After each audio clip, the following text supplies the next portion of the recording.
Good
morning.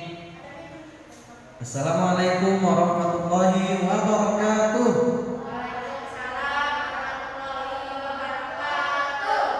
Selamat pagi everyone.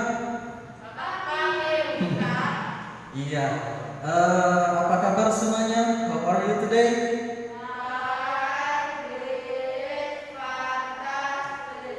Oke, semoga kita selalu diberikan kesehatan oleh Allah Subhanahu wa taala, di mana pada musim sekarang ini, musim lagi sering-seringnya penyakit, entah itu penyakit dari luar negeri seperti Covid sendiri dan juga penyakit-penyakit lain yang sudah ada sejak dulu, yaitu flu, batuk dan yang lain-lainnya. Meriang, jangan suka hujan-hujanan kalau di rumah, jangan mentang-mentang masih saya kan masih imunnya masih tinggi. Kecil itu imunnya masih tinggi. Terus sesuka hati kita hujan-hujanan. Jangan ya. Kita harus menjaga kesehatan di masa pandemi ini, juga di masa perpindahan musim dari musim hujan ke musim panas. Hari ini kita akan belajar tentang pelajaran 8 yang minggu lalu kita sudah bahas di Zoom Meet. Sudah dibahas di Zoom Meet, tapi Ustadz rasa ini belum tersampaikan sepenuhnya kalau di Zoom Meet, karena ada yang ngantuk, ada yang mainan, dan ada yang fokusnya kemana-mana. Kita akan membuat sebuah permainan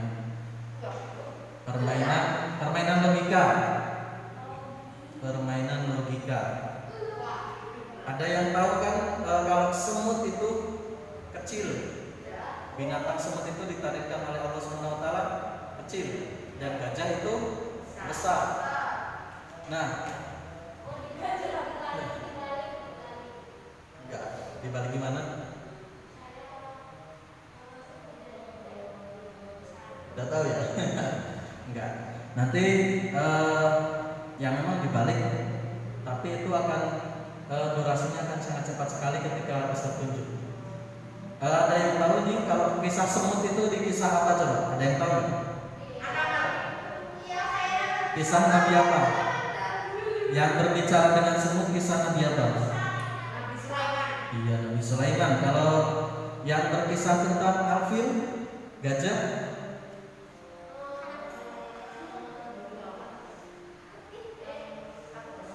pasukan bergajah, ya pasukan bergajah itu pada kisah Nabi, ya Nabi Muhammad SAW. Nah, memang benar tuh. Itu tadi kita permainannya itu ketika semut kan harusnya kecil. Nah, harusnya kecil. Ketika Ustaz tunjuk semut harusnya besar. Nah, kalau ketika kita tunjuk gajah kecil, harusnya kan besar. Bisa. Nah, kalau gajah itu kecil. Kalau semut itu besar. Gajah kecil, semut besar. Gajah kecil, semut besar. Gajah kecil, semut besar. Oke. Bisa kita mulai? Oke. Gajah semut, gajah semut, gajah semut. Ini pertama ya, kita coba dulu.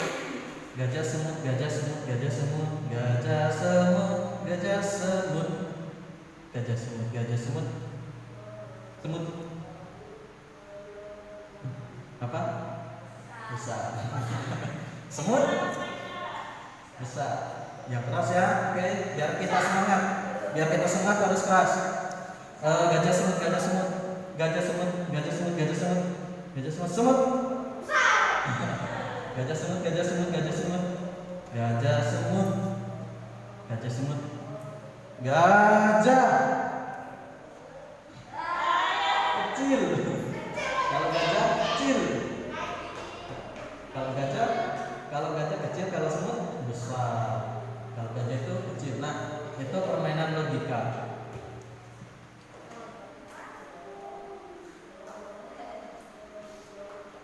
Biar semangat. Nyanyi tauhid. Ada yang tahu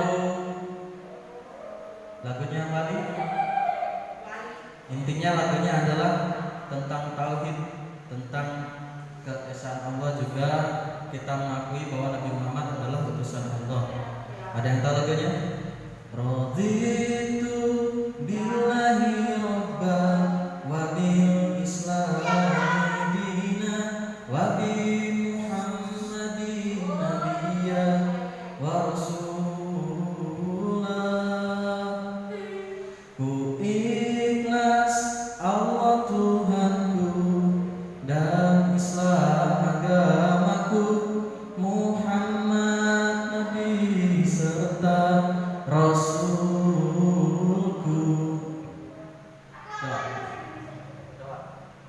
Satu, dua, tiga. Yuk bareng-bareng yuk. Satu, dua, tiga. Raditu billahi rabban wa bil islami dina wa bi Muhammadin nabiyyan wa rasulah. Ku ikhlas Allah Tuhanku dan Islam agamaku, Muhammad Nabi serta Rasulku. Raditu billahi rabban wa bil islami dina wa bi Muhammadin nabiyya wa rasulah. Di antara sikap yang pertama, hidup sederhana dan ikhlas. Hidup sederhana dan ikhlas itu pelajaran 8. Ada yang bawa bukunya enggak? Semuanya bawa ya? Silakan dibuka pelajaran 8. Yang pertama, kita bahas tentang sikap sederhana terlebih dahulu. Di poin A atau di subtema A, kita belajar tentang sikap sederhana. Ada yang tahu sikap sederhana itu seperti apa? Sikap sederhana misalnya hidup secukupnya, tidak berlebih-lebihan. Ada lagi? Ada lagi?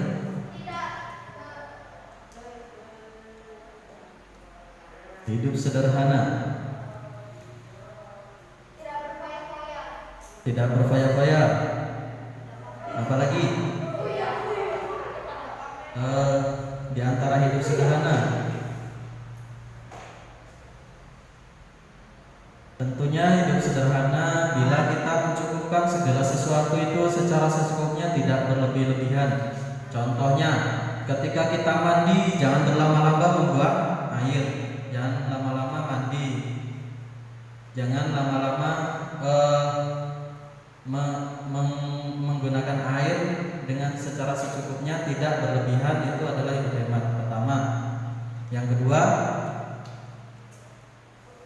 jajan ataupun membeli sesuatu, mainan, gorengan atau jajanan-jajanan yang lain. Nah, itu tidak boleh berlebihan. Itu salah satu hidup sikap berhemat. Yang selanjutnya ada lagi,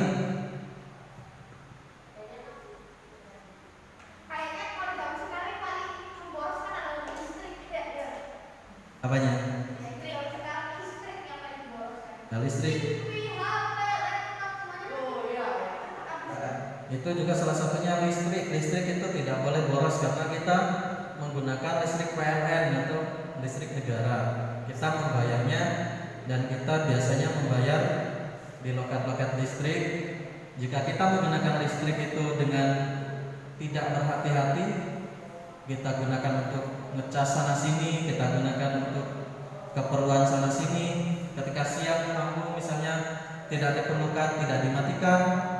Ketika kita nonton TV tidak ditonton, tapi kita malah tidur, itu salah satu pemborosan. Itu tidak termasuk sikap sederhana. Langsung 15% pemborosannya itu kan dipakai. Itu bukan sikap, itu bukan salah satu sikap pemborosan karena kita menggunakannya untuk hal yang bermanfaat. Kalau kita menggunakannya tidak bermanfaat, misalnya main game seharian, apa manfaatnya? Tidak main game. Ataupun nonton YouTube lihat-lihat Barbie, lihat-lihat yang lainnya. Itu kalau kita sering lihat YouTube, terus kita tidak memperhatikan jam, sejam 2 jam berlalu. Kalau udah nonton YouTube kan, kalau udah nonton sejam 2 jam 3 jam itu cepat berlalu. Kalau udah nonton YouTube, disuruh ibu misalnya suruh, nah tolong belikan ini, nah tolong bereskan ini, nggak digubris, nurut ya, harus nurut. Nah itu salah satu sikap akhlak terpuji ketika kita disuruh orang tua nurut. Di sini dijelaskan dalam sikap sederhana itu dalam surat Al-Furqan ayat 67 surat ke-25. A'udzubillahi minasyaitonir rajim. Bismillahirrahmanirrahim. Walladzi idza qula yusrifu wa lam yaqturu wa kana baina dzalika qawama. Artinya dan ini kepada siapa? Dan termasuk hamba-hamba Tuhan yang Maha Pengasih, orang-orang yang apabila menginfakkan apa? Menginfakkan hartanya, mereka tidak berlebihan dan tidak pula fikir di antara keduanya secara wajar. Quran surat Al-Furqan surat ke-25 ayat 67.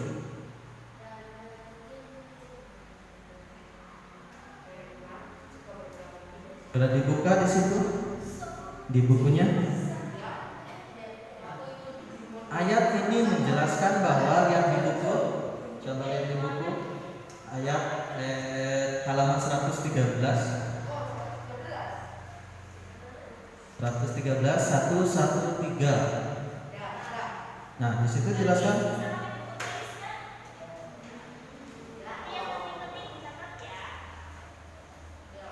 berdasarkan ayat di atas, setiap muslim diperintahkan dalam melakukan segala sesuatu hendaknya dilakukan dengan ikhlas, hanya mengharap ridho Allah Subhanahu wa taala. Ikhlas seperti apa sih ketika kita menginfakkan harta? Ketika kita misalnya melihat seseorang yang membutuhkan atau teman kita sendiri sedang membutuhkan bantuan, maka kita infakkan sebagian apa yang kita punya kepada dirinya. Misalnya meminta bantuan atau memberikan bantuan itu tidak hanya tentang harta ataupun tentang uang dan lain-lain sebagainya, tetapi di antara bantuan-bantuan tersebut bisa berupa bantuan jasa. Misalnya ketika teman tidak masuk sekolah atau tidak masuk pembelajaran di sekolah, tadi pembelajarannya apa? Temannya nanya kan di chat, tadi pembelajarannya apa sih? Tadi membahas tentang apa?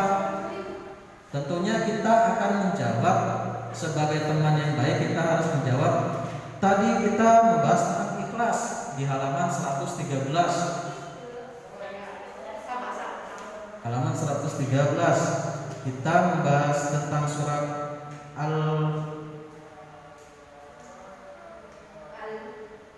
Al-Furqan. Surat Al-Furqan ayat 67. Surat Al-Furqan ayat 67. Tentang apa? Tentang hamba-hamba Tuhan yang Maha Pengasih, orang yang apabila menginfakkan hartanya. Nah, seperti minggu lalu kita sudah bahas, ikhlas itu artinya apa? Ikhlas artinya ya, siapa? Ifa. Oh, Najma. Bersih hati atau tulus hati. Ya, ikhlas adalah bersih hati atau tulus hati. Sikap ikhlas artinya tulus hati, rela mengerjakan atau berbuat sesuatu yang harus dimiliki oleh setiap muslim. Nah, di sini juga dijelaskan dalam Quran surat Al-Bayyinah ayat 5.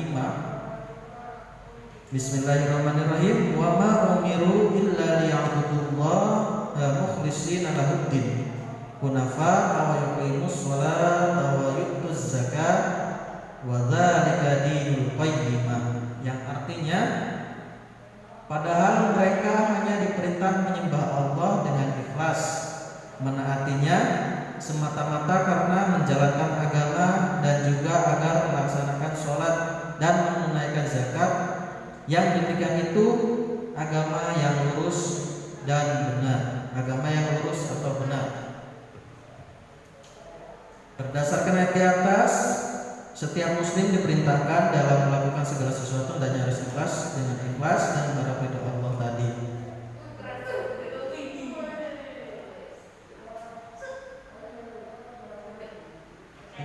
Ya.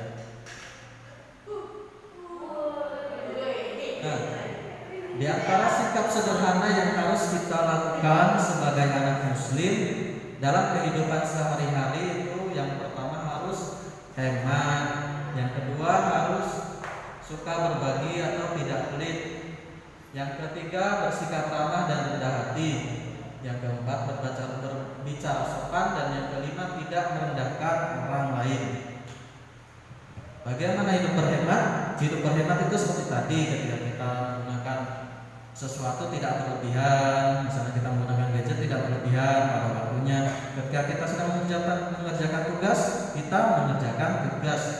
Ketika kita sedang disuruh orang tua atau disuruh bapak ibu ke mana ataupun seperti apa, kita melakukan tugas kita dulu sebagai anak, baru kita bermain gadget. Dan itu juga harus kita waktu atau tidak boleh berlebihan, karena bermain gadget juga itu bisa mengakibatkan kerusakan mata jika dilakukan secara berlebihan. Apalagi seperti kalian ini kan masih masa pertumbuhan, ini tidak diperbolehkan berlebihan dalam memainkan gadget, karena itu akan merusak mata. Kan kasusnya sudah banyak, kasusnya sudah banyak. Iya, bisa itu stunting namanya. Dan suka berbagi itu entah kita misalnya kita membawa kalau kita dalam pembelajaran normal kan biasanya membawa bekal kan Bu ya. Biasanya kan kita sampai siang biasanya. Nah, ya kita membawa bekal dan teman tidak membawa bekal, kita saling berbagi. Oh, kamu bawa apa sih? Ya, kita sekarang masih dibatasi dengan peraturan-peraturan tertentu. Mudah-mudahan kita pandemi ini segera berlalu agar kita bisa melakukan pembelajaran secara langsung. Yang ketiga, bersikap ramah dan rendah hati. Nah, sesama teman kita misalnya bersikap ramah, ataupun ke orang yang lebih tua, kita misalnya berpapasan di jalan dengan seseorang, kita tersenyum ataupun sekedar menyapa, itu lebih baik daripada kita hanya lewat-lewat saja. Ketika kita melewati orang tua di jalan, misalnya kita sapa Pak, selamat pagi Pak, numpang lewat ya Pak. Nah, itu kan itu sikap ramah dan rendah hati. Itu yang sudah hilang ketika kita menginjak di perkotaan, misalnya ke Bandar Lampung saja, itu hal-hal seperti itu sudah hilang di masyarakat kita. Kalau di Pringsau insya Allah lah yang masih ada orang-orang yang seperti itu. Misalnya kita lewat, permisi Pak, senyum. Nah, senyum itu ibadah dan juga sodako. Sodako yang paling mudah adalah senyum. Dalam Islam itu di mana, di agama mana yang senyum itu dianggap sodako? Hanya di agama Islam senyum dianggap sodako. Tapi senyumnya jangan sendirian. Nanti kita sendiri di jalan, nggak ada orang lewat senyum-senyum sendiri, ya nggak boleh. Nanti dikira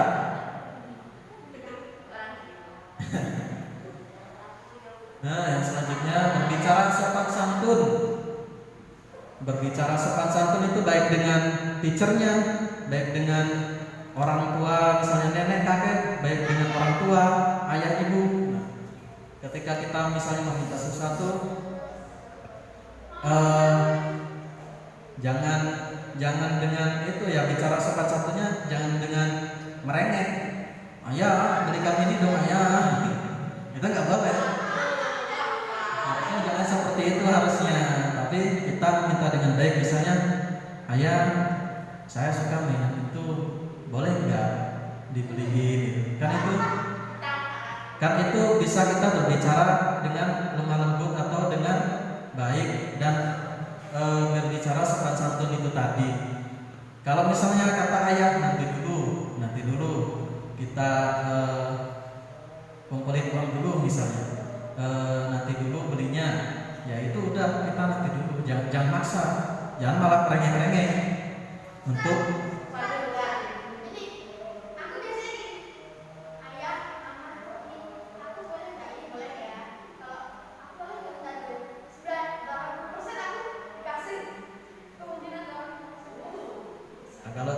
kalau seperti itu ya bagus juga.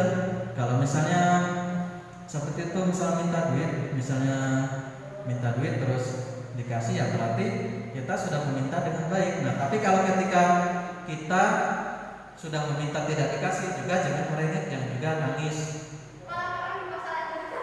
Nanti malah orang tuanya malah udahlah nggak mau ngasih.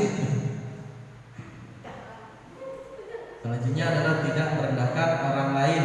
Nah, ketika kita hidup berkecukupan atau hidup dengan layak di atas, misalnya hidup enak dengan segala sesuatunya ada, kita tidak boleh merendahkan yang ada di bawah.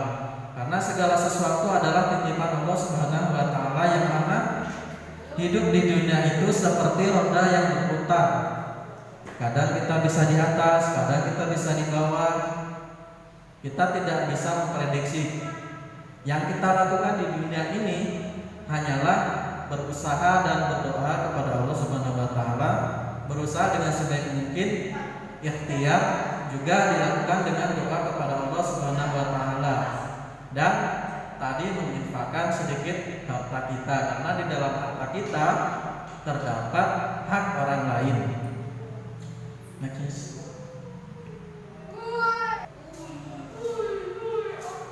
Nah, ketika kita melakukan segala sesuatunya dengan ikhlas, maka kita akan mempunyai hikmah ataupun mendapatkan hikmah seperti berikut ini. Hikmah bersikap ikhlas yang pertama adalah mendapat ridho Allah Subhanahu wa taala. Hikmah bersikap ikhlas yang pertama adalah mendapat ridho Allah Subhanahu wa taala. Ketika kita melakukan sesuatu dengan ikhlas, belajar dengan ikhlas, kita dari rumah ke sini dengan ikhlas, terus misalnya kita bersedekah dengan ikhlas, berbagi dengan ikhlas, maka kita akan mendapat ridho Allah Subhanahu wa taala. Setelah kita mendapat ridho Allah Subhanahu wa taala, maka kita akan mendapatkan yang kedua, yaitu hati tenang dan tidak terbebani. Pernah nggak misalnya kita sudah membantu orang lain, sudah dari rumah misalnya nih, dari rumah ke sekolah CBS dengan ikhlas. Oh, pokoknya saya mau belajar luring dengan ikhlas.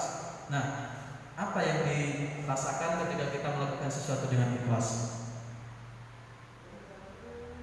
Pastinya membuat hati tenang dan tidak terbebani. Hati tenang dan tidak terbebani. Coba kita dari rumah kita ikhlas nggak ketika dari rumahnya belajar luring? Ikhlas? Senang nggak? Senang.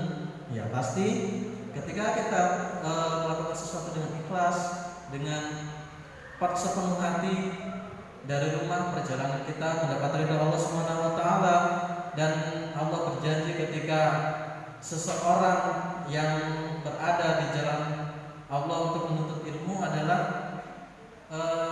perjalanannya itu syahid, seperti orang-orang yang sedang berperang di jalan Allah, yaitu syahid. Karena mencari ilmu di jalan Allah Subhanahu wa taala dengan ikhlas. Yang ketiga, selalu semangat dan melakukan dalam melaksanakan tugas atau melakukan tugas. Semangat enggak melakukan tugas ketika kita ikhlas, ketika kita ridho? Kita pasti akan mendapatkan semangat dalam melakukan segala sesuatu. Nah, selanjutnya setelah kita bersemangat, maka itu akan melatih diri menjadi anak yang sabar. Yang selanjutnya akan melatih diri menjadi anak yang sabar ketika kita sudah ikhlas tadi, sudah mendapat ridho, hati senang, itu akan melatih kita sabar. Yang selanjutnya menjadi anak yang jujur dan amanah. Menjadi anak jujur dan amanah ketika hikmah kita tidak mungkin ketika kita bersikap ikhlas, ketika bersikap ridho, masa ya kita tidak amanah. Otomatis dengan adanya sikap ikhlas melakukan segala sesuatu, kita akan amanah terhadap perbuatan yang kita, misalnya disuruh teachernya mengerjakan tugas halaman sekian, disuruh teachernya melaksanakan tugas, misalnya kalau disuruh sarjana menghafalkan surat-surat. Nah, itu kita akan menjadi anak yang jujur dan amanah. Kita hanya takut kepada Allah Subhanahu wa taala ketika kita sudah bersikap ikhlas dan ridho. Dan kita mengharap sesuatunya atas ridho Allah Subhanahu wa taala, sehingga menjadikan kita anak yang jujur dan amanah. Yang selanjutnya, tidak mudah terpengaruh dengan isu. Tentunya sudah banyak di lingkungan Indonesia sekarang, apalagi sudah merebaknya gawai atau HP atau gadget di Indonesia, itu sangat meresahkan sebenarnya. Berbeda dengan zaman dulu, di mana media informasi itu hanya diakses oleh TV dan koran, itu hoax itu tidak bertebaran di mana-mana. Nah, ketika kita mempunyai sikap ikhlas, sikap ridho, kita akan mendapatkan hikmahnya, itu tidak mudah terpengaruh oleh isu-isu yang berterbangan di mana-mana di media sosial, dengan hoax, dengan tipu daya. Ketika kita sudah melakukan dengan ikhlas, kita akan biasanya anak yang ikhlas, anak yang jujur, anak yang ridho. Ketika misalnya, wah temannya seperti ini, kita tidak boleh langsung terkena isu-isu tersebut. Kita harus mencari dulu terlebih dahulu detailnya seperti apa, masalahnya seperti apa, permasalahannya seperti apa, alasannya dia begitu seperti apa. Misalnya dia melakukan sesuatu yang tidak sewajarnya. Nah, kita akan mengulik dulu terlebih dahulu informasi, baru kita akan memutuskan. Kalau kita sudah tahu, kita tidak akan mudah terpengaruh oleh isu-isu yang ada di mana-mana. isu-isu negatif. Misalnya ada yang tahu nggak, kalau ada yang pernah baca nggak kalau COVID dan vaksin COVID itu berbahaya? Itu sebenarnya hanya isu hoax. Tentunya kita akan mencari isu-isu tersebut, kebenarannya itu seperti apa. Kita harus mencari langsung kebenarannya seperti apa di media-media yang sudah terpercaya. Misalnya berita-berita di TV langsung dari presidennya yang membicarakan tentang vaksin dan yang lain-lain. Kan ada beritanya di TV, diliput bahwa vaksin itu tidak berbahaya. Tentunya dengan peraturan-peraturan yang sudah diterapkan dan protokol-protokol yang sudah diterapkan oleh dokter, tidak dilakukan sendiri. Sekarang kita ucapkan alhamdulillahirabbil alamin. Alhamdulillahirabbil alamin. Sebelum kita tutup, marilah kita berdoa terlebih dahulu. Doa penutup silakan dipimpin oleh leadernya.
Oke, terima kasih semuanya. Wassalamualaikum warahmatullahi wabarakatuh.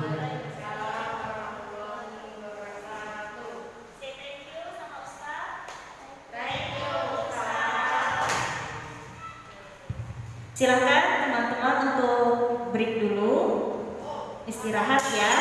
Waktunya 10 menit sampai angka panjang ke angka 11. Ya, silakan.